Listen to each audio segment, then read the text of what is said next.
What's happening, fam? L.A.R. movement still moving. Book is entitled Lessons from a Non-Custodial Father at Amazon, Kindle, and Create Space.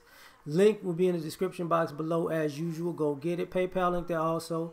They asked me to put it up, so I put it up. Thanks everybody for supporting. This video is entitled Self-Improvement Can Be Intimidating. Sometimes people fall out over self-improvement. And what I mean by that is sometimes you have situations where people themselves are scared to improve. Sometimes scared just to improve themselves, or sometimes scared of the process. Just depends on, the person. But self-improvement is intimidating because you don't really know. This is uncharted water.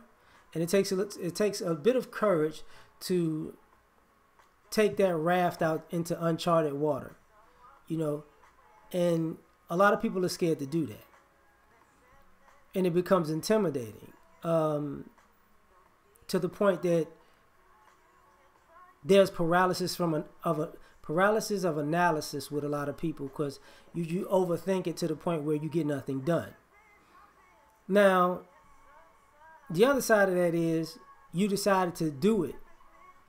And because you've committed to self-improvement, it intimidates other people. Because if you can do it, they could do it. But they, instead of saying, oh man, if you could do it, I could do it. It's like, I hate you for doing it. And you're making me feel like I'm not doing enough with my life because you're doing it and I'm not. But I'm not you and you're not me, so it's different. When in actuality, it's really not. The will to do it is the same. It's just one person made the choice and one person didn't. So it becomes intimidating. Now what I mean by that is, sometimes people fall out because self-improvement is kind of like birds of a feather flock together.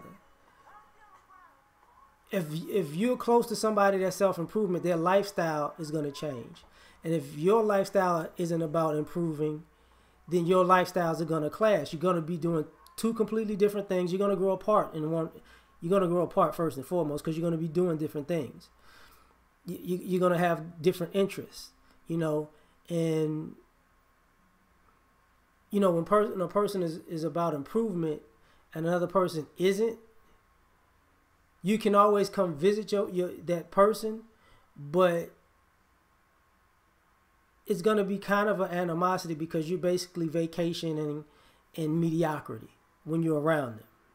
And they're going to have a problem with that, because the more you grow, the more contempt they'll have just for the situation because they can see the growth from where you started to where you at, while looking at transposing that against their own stagnation. And it's like, I could have been there then if I would have did this, but you ain't me and I ain't you. You know what I'm saying? That type of thing. So it could be intimidating. Now the other thing is, and I'm not talking about like self-improvement as in just, oh, you made more money. I'm just talking about this can be mental self-improvement, not getting more knowledge, learning, wisdom, practical application, working with your hands, physical fitness, spiritual health, you know what I'm saying, and finance. You just pick one, pick them all. It don't really matter. But you're going to go on a journey and it's going to take you somewhere. And the problem with the journey that intimidates people is some people talk it and some people live it. You know what I mean? So few people could walk it while they talk it. Walk it while anyway, few people could do that. Most people are either walking or talking. So when a person who's talking meets a person who's walking, it becomes intimidating. Because now y'all are, they're talking about the same path that this person is walking. And now it's like, I talked to the wrong person. Because a lot of times, You know, you could lie to everybody, but to lie to everybody first, you got to lie to yourself. But the problem with lying to yourself and everybody, what happens when you meet the embodiment of what you're talking about and lying about? It's gonna get intimidating because you could smell a real on them while you playing, and they could smell a fake on you. You get what I'm saying? So their self-improvement becomes intimidating. And then, you know, sometimes, you know, you might, I ain't gonna say you might, but sometimes you might be in a situation where you committed to improvement and it's looking good and another person can tell it's looking good, but they want to distract you or redirect you into what they're good at to make you in a position where you're beneath them. Like y'all might be improving, but in two different ways, in two different directions. So they want to drag you over here, so they can say, now I'm up here and you down here. But you know, instead of just letting y'all just ascend on your own path. You know, and that's a sign of insecurity, and basically you're scared, you're intimidated by the other person. You know, sometimes, you know, self-improvement can be intimidating because you're intimidated by who you might become. Because what happens if you become a better person and you look back at the person that you used to be and you start to recognize how wasteful you were? Because sometimes you can have foresight to the fact that you might, I don't want to get this far ahead because, you know, everything I thought was cool and fun and I wasted time doing, I'm gonna start looking at myself like I ain't got it together. And I shouldn't have did that. Yeah, I enjoy being stupid, but I don't want to look at myself like that, because what if I say, if I would have used that time better, I could have been way farther ahead than I am right now. And I'm intimidated by having to look at myself like that. So I'm not going to do it. Which, self-sabotaging, but people self-sabotage themselves all the time. You know, and speaking of self-sabotage, sometimes you mentally or physically sabotage your self-improvement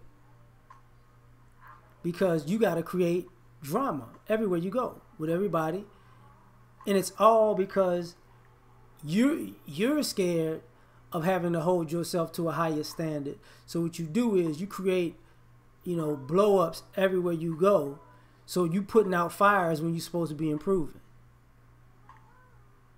And to the point where people are going to leave you with yourself, and it's going to force you to improve because you done burnt all your bridges and now you stuck.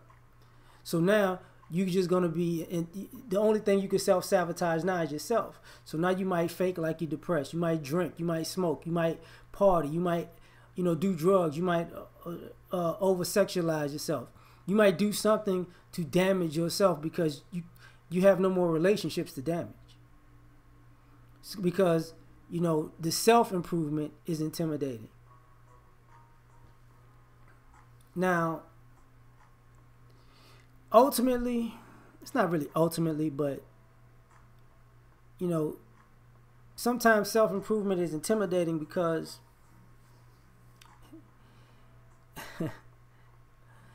people don't want to improve. People are comfortable the way that they are. And as long as they're getting by,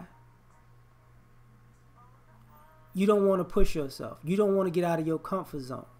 So self-improvement is intimidating because, you know, it's not the improvement that's the problem. It's your comfort and your lifestyle that is. You don't want to shake that up. And the thing about it is, the irony is, you don't have to change your comfort or your lifestyle. You just have to add to it. And people use adding to it as an excuse to not do it. What if I add to it and then it blows up this, that, and the third? Because you're going to have to manage your time and make time. And sometimes people don't want to manage the time for self-improvement or make time for self-improvement. So I'm so comfortable that it intimidates me to have to add to my life even for the better. So I'm done. Like, share, subscribe. Catch y'all on the next one. Peace.